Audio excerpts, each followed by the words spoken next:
শুরু করার আগে একটু বলে রাখি,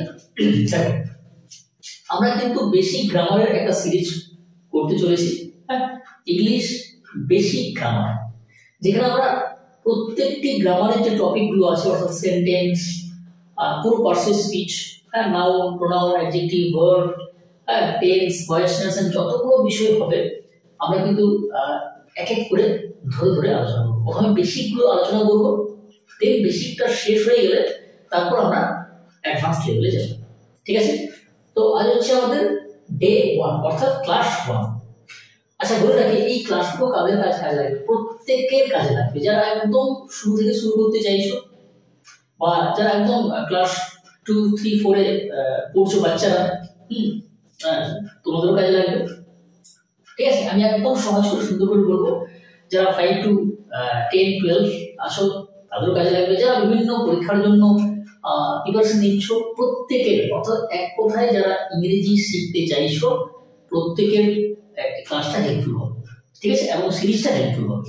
চলো কথা না বাড়িয়ে একদম জায়গায় চলে আসি। আজকের আমাদের টপিক হচ্ছে সেন্টেন্স, হ্যাঁ, বাক্য। সেন্টেন্স কাকে বলে প্রথমে চলে আসি।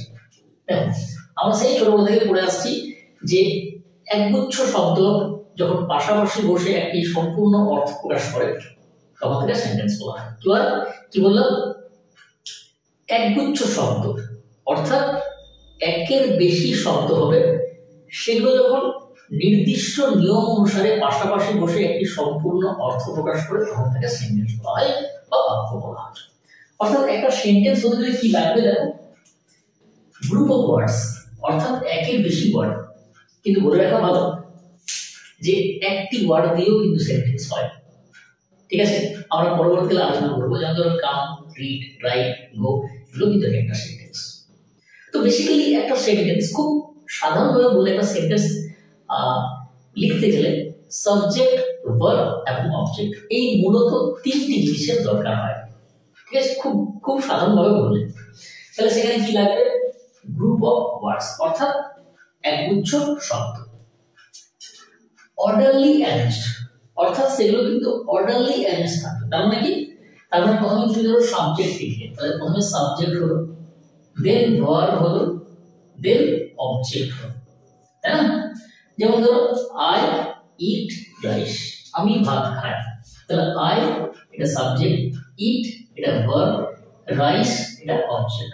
যদিও বাংলাতে অন্যরকম হয়, হ্যাঁ, আমি ভাত খাই, এখানে সেখানে কর্মটা আগে বসে, অবজেক্টটা আগে বসে, কিন্তু ইংরেজিতে কি হয়? Subject, verb, object. ঠিক আছে? আচ্ছা, সেখানে কিন্তু একটা কমপ্লিট মিনিং প্রকাশ করবে, অর্থাৎ একটা সম্পূর্ণ অর্থ প্রকাশ করবে, তারপর হয় সেন্টেন্স। বোঝা গেল সবার?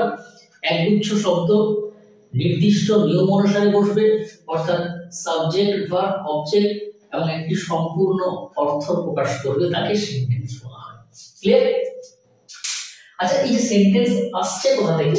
আমরা দেখলে একটা ক্লাস করেছিলাম ফ্রেজ, সেখানে আমি সুন্দর করে বলেছিলাম যে প্রথমে লেটার হয়, দেন ওয়ার্ড হয়, phrase, clause, then ultimately sentence. তাহলে ফ্রেজ এবং ক্লজের অলরেডি ক্লাস দেওয়া আছে, যারা ক্লাসগুলো দেখোনি একটু দেখে নেবে। হ্যাঁ, খুব সহজ সুন্দর করে আমি ক্লাসটা দিয়েছি। চলো এরপর সেন্টেন্সের টাইপসে চলে আসে। সেন্টেন্সকে কভাগে ভাগ করা যায়। সেন্টেন্সকে কভাগে ভাগ করা, দেখো এই যে সেন্টেন্স, এই সেন্টেন্সটাকে দুটো ক্যাটাগরিতে ফেলা হয়, দুটো ক্যাটাগরিতে ভাগ করা যায়। একটা হচ্ছে ফাংশন অর্থাৎ কাজ, কাজ অনুযায়ী সেন্টেন্স একরকম, আর একটা হচ্ছে গঠন অর্থাৎ গঠন অনুযায়ী সেন্টেন্স আরেক রকম। ঠিক আছে? তাহলে কাজ অনুযায়ী সেন্টেন্স কিন্তু 5 রকম। ওকে? আচ্ছা, গঠন, একটা সেন্টেন্সের গঠন স্ট্রাকচার অনুযায়ী সেন্টেন্স 3 প্রকার। সেটা হচ্ছে সিম্পল, কমপ্লেক্স, কম্পাউন্ড, সরল, জটিল, যৌগিক। এই পার্টটা কিন্তু আমরা নেক্সট ক্লাসে আলোচনা করব। এই পার্টটা নিয়ে আজকে আমরা আলোচনা করব না। সিম্পল, কমপ্লেক্স, কম্পাউন্ড নিয়ে আমরা পরবর্তী ক্লাসে আলোচনা করব। আজকে আমাদের আলোচ্য বিষয় হচ্ছে অ্যাকর্ডিং টু ফাংশন, অর্থাৎ কাজ অনুযায়ী সেন্টেন্স 5 রকম। কি কি? Interrogative, exclamatory, imperative, objective, assertive. আমি কিন্তু অন্যভাবে লিখছি, হ্যাঁ, তোমরা সব জায়গায় পাবে যে প্রথমে বলা হয় অ্যাসার্টিভ, দেন ইন্টারগেটিভ, ইম্পারেটিভ, অবজেক্টিভ, এক্সক্লেমেটরি। কিন্তু আমি অন্যরকম ভাবে সাজিয়েছি যাতে তোমাদের বুঝতে খুব সুবিধা হয়। হ্যাঁ, বোঝাটা হচ্ছে কাজ। হ্যাঁ, প্রথমে চলে আসি ইন্টারগেটিভ সেন্টেন্স।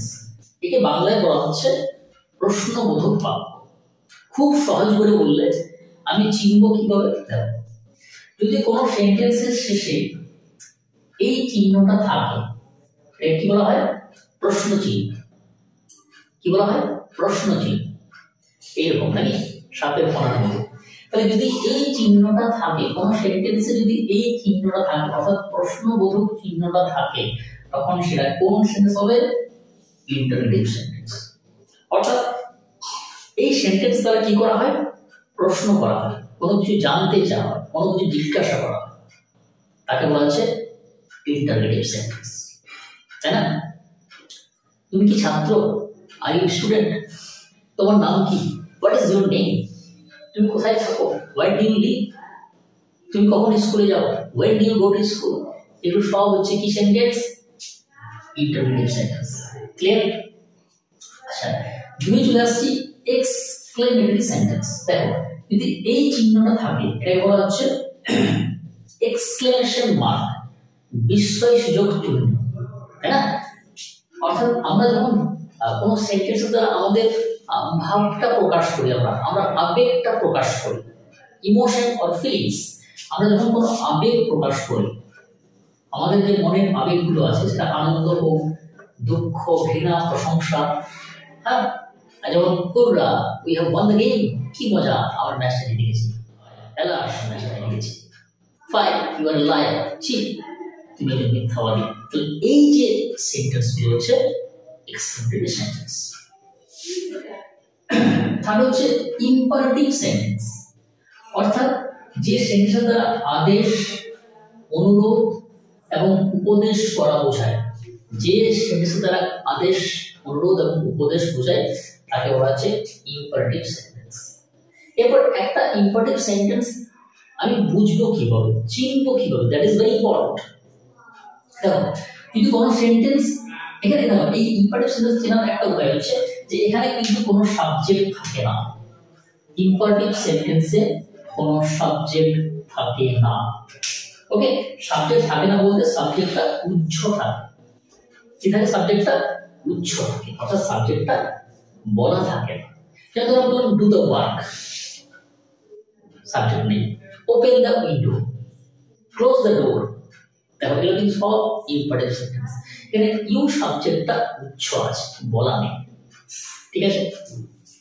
এখান থেকে চেনার উপায় হচ্ছে যে V1 দিয়ে শুরু হবে, অর্থাৎ ভার্ব দিয়ে শুরু হবে, বা ডু নট দিয়ে শুরু হতে পারে, বা প্লিজ দ্বারা শুরু হতে পারে। যেমন ধরো বললাম please do the work, kindly do the work, never tell a lie, always speak the truth, be humble, be honest.